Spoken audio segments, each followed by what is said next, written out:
Okay, today we are going to be talking about basic human facial proportions.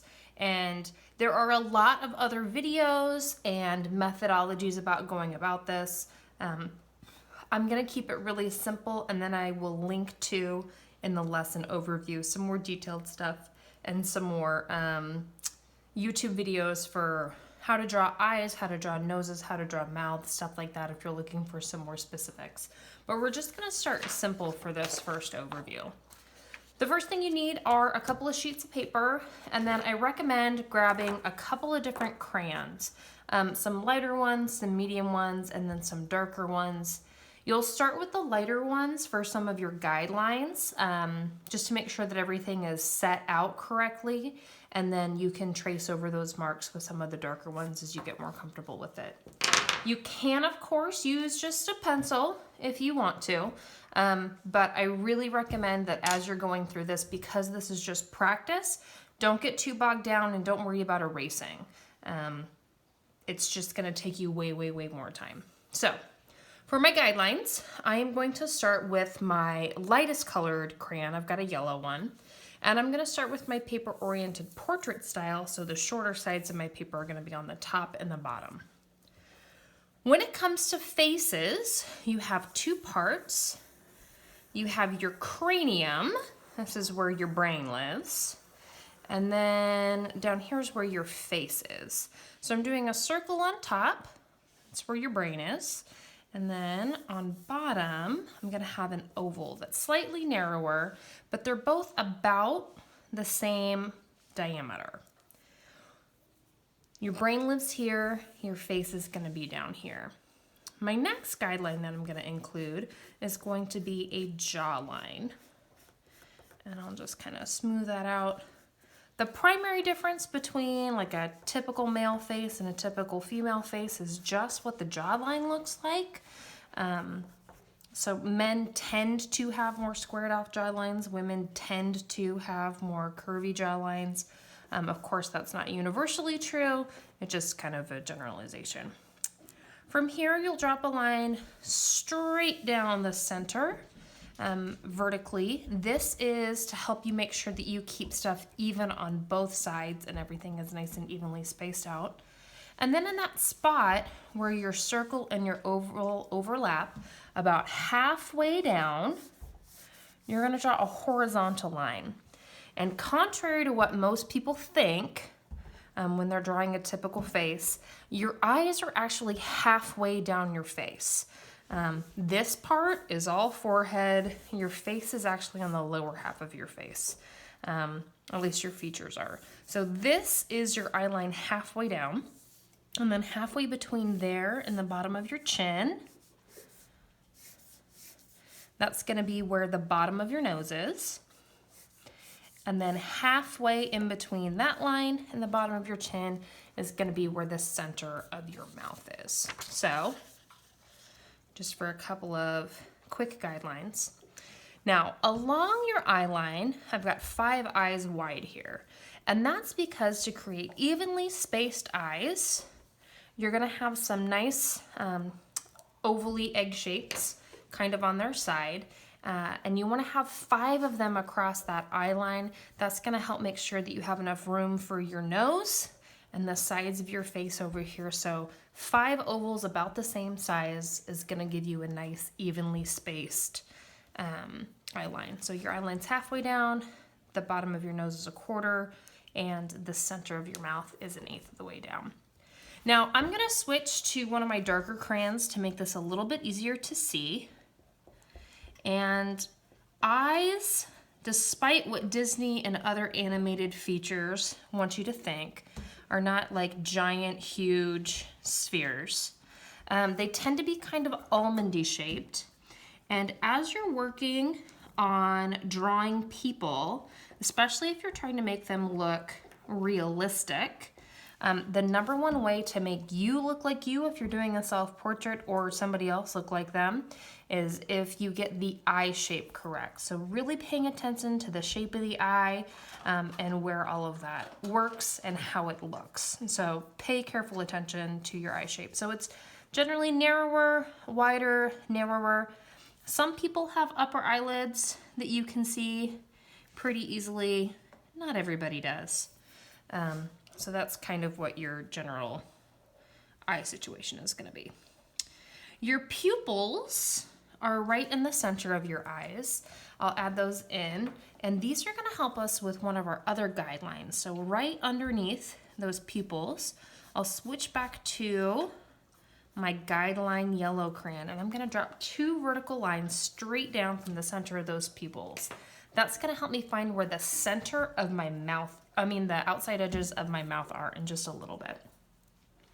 Now, because these guidelines for our fractions are skeletal guide points, sometimes people have slightly larger noses, slightly smaller noses, but one of the reasons that I bugged you guys so much about shading things and objects to make them look realistic in 3D is because basically you can break down anything into its basic geometric forms.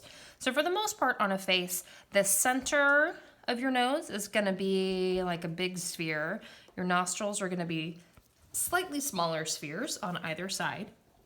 And another common misconception that people tend to have is that your nostrils are these like giant gaping holes in the middle of your head, and they are not. You are not Lord Voldemort.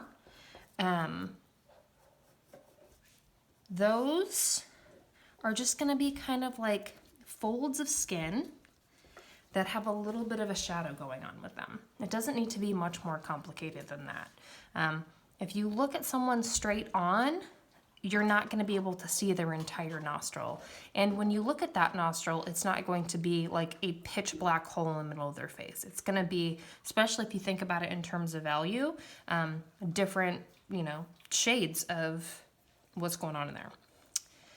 From the center, so the in between your eyes is the narrowest part of your nose, and from here, you will trace up and over where the top of your eye socket is, and that is gonna be where your eyebrows live. Generally speaking, your eyebrows, depends on how much grooming you do, I guess, they tend to be in between your nose and the outside edge of your eye. And anytime you're drawing hair, whether it's eyebrows or eyelashes, you want to keep in mind that the marks that you're making, they're going to go in the direction that the hair is growing, and you only want them to be about as long as the actual hairs themselves. So I'll do just a little bit darker. Do this with some black crayon. So I'm doing short little marks. They kind of curve around the edge like this for my eyebrows. For eyelashes too, since we're on the topic of hair, unless you are wearing like really dramatic fake eyelashes, and even then you wouldn't be able to see them all. If you're looking at someone straight on, you're only going to be able to see parts of the eyelashes, and as they get closer to the center of the eye, they're going to be a little bit shorter and less noticeable, something like that, give or take. Now I'm going to do the lips in one of my medium colors just to make it a little bit easier for you guys to see what I'm talking about. But this line right here is going to be where the middle of my mouth is, where like my mandible, my jawbone meets. And the way that I like to draw mouths is with 2 little circles on top. This is going to be where your upper lip is. And lower lips tend to be larger than upper lips, so I'm going to have 2 slightly larger circles right there. This line that we drop down from the center of our pupil is going to help us guide where the outside edges of our unsmiling mouth is. So if you're smiling, you're kind of stretching your muscles and changing stuff up a little bit, but for the most part, if you're not smiling, if you're just kind of like stoic, this is where the outside edges of your mouth are going to be.